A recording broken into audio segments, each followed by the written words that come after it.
Parents, when did you realize you had failed your children? From the day he was born, my son just came out wrong. We showered affection on him and really tried to give him a happy childhood. But from the day we brought him home from the hospital, he was miserable.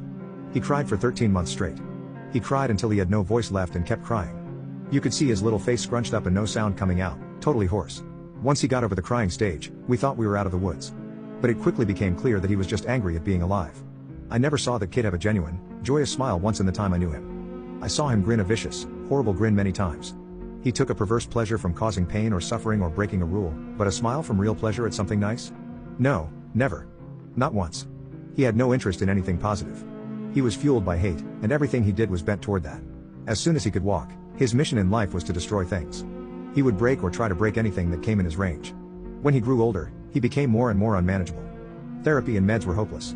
He would bite, kick, scream, scratch and spit at anyone trying to do anything with him. He was kicked out of school twice before he was 9. The next school put him in a special class that kept him away from the other students. We had to install a door and lock on the kitchen because he would steal knives and use them to gouge the walls and furniture or chase people with them. When he was 10, he stabbed me with a kitchen knife in the hip and butt. I still have the scars. As he grew older, he grew darker. He moved into setting things on fire and torturing local animals. There was a stray dog that hung out around the park near our house. My son blinded it in one eye with a barbecue fork. He would dip cats' tails in gasoline and light them on fire.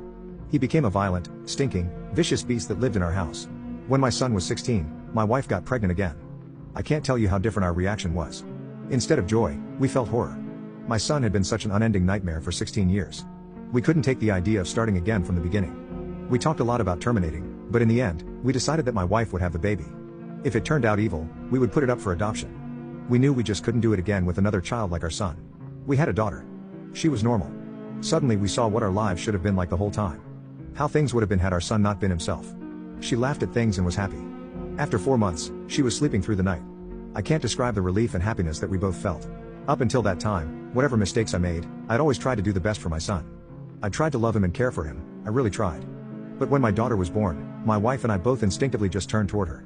She became our focus, not for malice, but just because she was so much easier. She was so happy and sweet. Every moment we were with her was like magic. I understand this was wrong, but we honestly couldn't help it. My son hadn't cared about my wife being pregnant. When we brought our daughter home, he started acting out even more. At this time he was 17, and we were having blowout screaming matches daily. Usually after we fought, he would storm out of the house and disappear for hours at a time, or come back the next morning. It was a relief. I started to actually look forward to our fights because it would get him away from us for a while. After the birth of our daughter, my relationship with my son was almost entirely gone. Our only real interactions were screaming at each other. My wife was even worse with him, she just had nothing left.